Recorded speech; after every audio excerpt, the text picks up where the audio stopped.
Hello, summer school students. Welcome back to the Deep Dive.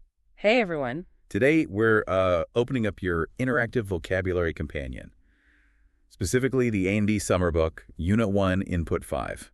That's our source material. Right. And the plan isn't just to, read out definitions. No, definitely not. We want to really get into these words, see how they work, their different forms, verb, noun, adjective, all that, why they actually matter. Exactly. Think of it like exploring your language toolkit. The companion gives us the words, we give them a closer look. Knowing the whole word family helps you be more precise, right? Totally. Precision and power in how you communicate.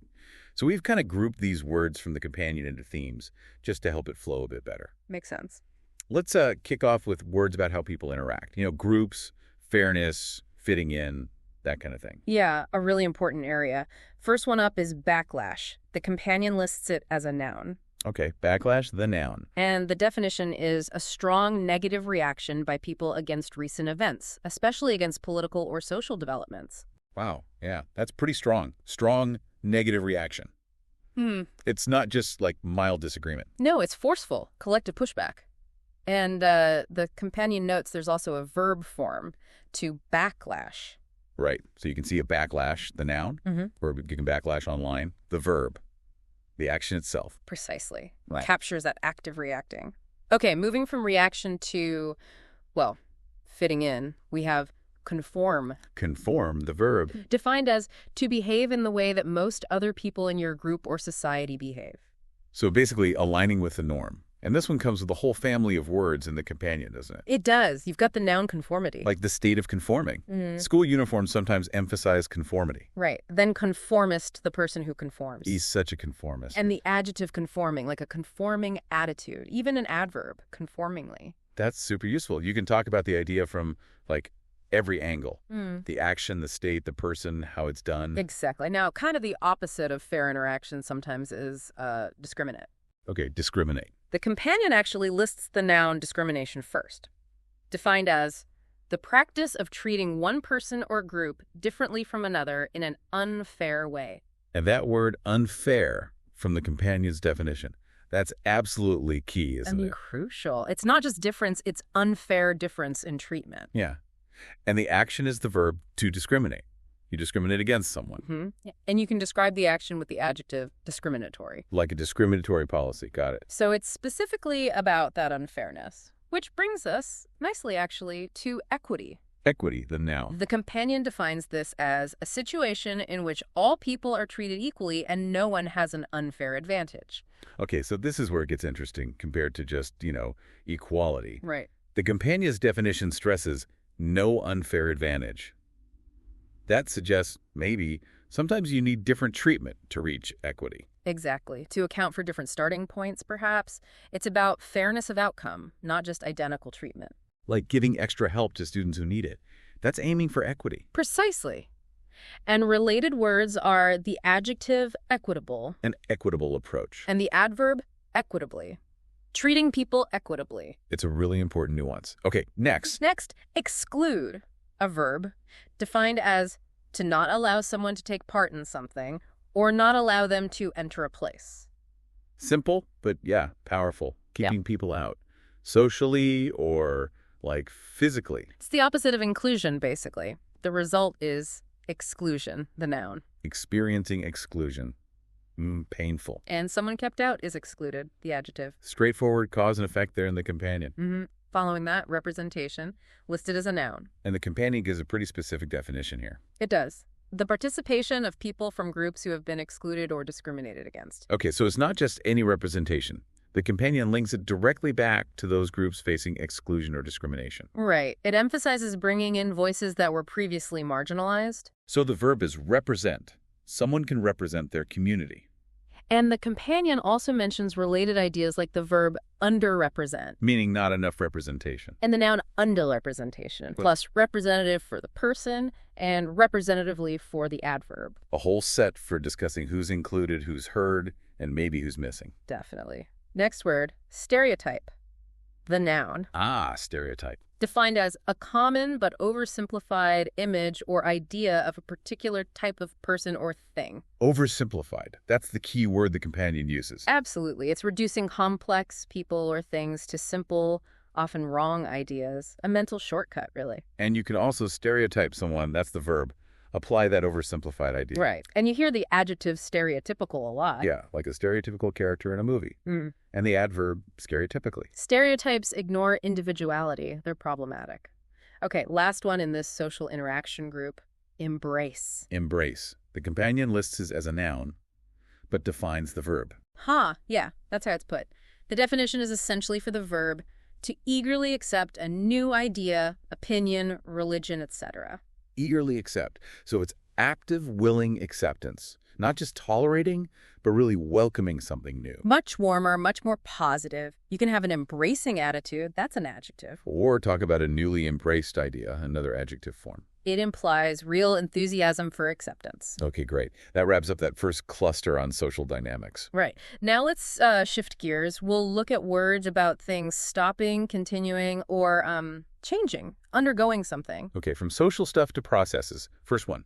Cease. It's a verb, defined as to stop doing something or stop happening. Cease. Sounds quite final, doesn't it? Like the fighting will cease. Exactly. A definite stop. There's a noun form, cease, but it's maybe less common. But the companion also gives us ceaseless, the adjective. Right, which means the opposite, not stopping. Like ceaseless rain or Right. ceaseless effort. And the adverb ceaselessly. Working ceaselessly. So cease means stop. Ceaseless means nonstop. Language keeps you on your toes. It really does. Okay, next is persist, another verb. Defined as to continue to do something, although this is difficult, or other people oppose it. See, the definition adds that important bit, despite difficulty or opposition. That's the core of it. It's not just continuing, it's pushing through challenges. You persist with difficult homework. Right. And someone can be persistent, the adjective. Pursue something persistently, the adverb. And the quality itself is persistence, the noun. Her persistence finally paid off. It really captures that resilience. It does. Now, undergo. Also a verb. Undergo. The companion defines it as experience or be subjected to something, typically something unpleasant or painful. Okay, so the definition points towards difficulty again. Often unpleasant or painful. Yeah. You might undergo surgery or undergo questioning or undergo a big change. It's usually something significant happening to you. Got it. It implies being subjected to a process. Okay, last one in this group. Withdraw. A verb. Now, interestingly, the companion lists it here but doesn't give a full definition in this spot. Oh, okay. But it lists related words. Yes, it lists the noun withdrawal and the adjective withdrawn. So we can kind of figure it out from those. Withdraw, like pulling back. Exactly. Pulling back, removing yourself or something else. You withdraw cash. Or withdraw from a competition. Or a person can be withdrawn, meaning kind of quiet, keeping to themselves. And withdrawal is the act or that state of being quiet. Okay, so even without the direct definition, the family of words makes the meaning clear. Pulling back or removing. Right. Okay, ready to shift again. Let's do it. What's next? Words related to observation, awareness, and checking things. Verifying. Seeing, noticing, confirming. Got it. First up. Compelling. An adjective. Compelling. Defined as very interesting or exciting so that you have to pay attention. So it grabs you. It makes you pay attention. Yeah, it's not just interesting, it's more demanding. A compelling story, a compelling argument. And the verb is compel. The evidence might compel a certain conclusion. Right. A compulsion is a strong urge, the noun. And you can tell a story compellingly, the adverb. Really emphasizes grabbing and holding attention. What's next? Discreetly? This one's an adverb. Acting discreetly. How does the companion define it? In a careful and prudent manner, especially in order to keep something confidential or to avoid embarrassment. Okay, so being careful, cautious, maybe handling something privately, trying not to draw attention. Exactly. You use discretion. That's the noun. And a person or an action can be discreet, the adjective. Right. Acting with discretion means behaving discreetly. It's about being intentionally careful. Okay. Next. Overlook. A verb. To overlook something. The companion says, to not notice something or not see how important it is. So it could be accidental, like you overlook a mistake. Or it could be about underestimating significance. People might overlook the impact of a small change. And a detail that's missed is an overlooked detail. That's the adjective. Yeah, implies something important was missed, either by accident or poor judgment. Okay. Next. Visible, an adjective. Defined as able to attract public attention and be noticed. So the opposite of hidden. If it's visible, it's easy to see, and it often attracts attention. Right, like a visible sign of change, or a highly visible protest. This leads to the noun visibility, gaining visibility. And the adverb visibly. Something changes visibly if you can see the change happening. Highlights being noticeable, often publicly. Then we have presence, the noun, Yes. defined as the state of existing, occurring, or being present in a place or thing. Pretty fundamental. Your presence here is the fact you are here. Exactly. Or the presence of bacteria means they exist there. It's linked to the verb present, if something is present. Simple idea, but yeah, core to talking about existence. Foundational. Okay, now verify. The verb To verify something. means to make sure or demonstrate that something is true or accurate. So, checking facts. Confirming truth. You verify information. Right. The process is verification, the noun. If something can be checked, it's verifiable. Adjective. And once confirmed, it's verified. Another adjective. And you can prove it verifiably, the adverb. A whole toolkit there for confirming accuracy. Definitely. Last one in this observation group. Last one here is subtle. An adjective. Subtle. Now, the definition in the companion starts, not easy to notice or understand unless you, and then it cuts off. Okay, but that start tells us a lot. Not easy to notice. Means it's the opposite of obvious or visible. Exactly. It requires closer attention, a subtle difference, a subtle flavor. Or a subtle hint, not direct. And the noun is subtlety, appreciating the subtlety. And things done subtly, the adverb, are done in a way that isn't obvious. Great contrast with visible. Mm-hmm. Okay, almost there. What's the next small group? Just a couple of words now about rules and evaluating worth judgment. Standards and judgment. Okay, first, Disqualify. a verb. Disqualify. Defined as stop someone from taking part in an activity because they have broken a rule. A consequence of breaking rules. Yeah. Straightforward. Yep. Break a rule, you face disqualification, the noun. And then you are disqualified, the adjective. Simple and clear, as you said. Break the rule, you're out. Okay. And the other word in this pair. Merit, the noun. Defined as a good quality that makes someone or something deserve praise. So merit is about worthiness, deserving recognition. Exactly. An idea has merit if it's good. A student's work might merit an award, that's the verb form. And an action deserving praise is meritorious, the adjective. Right. And they could be rewarded meritoriously, the adverb. So merit connects positive qualities to deservingness. Got it. Just two left now. Just two left. Dealing with quantity and physical state. Okay, let's wrap it up. First, outnumber, a verb. Defined as to be more in number than another group. Simple comparison.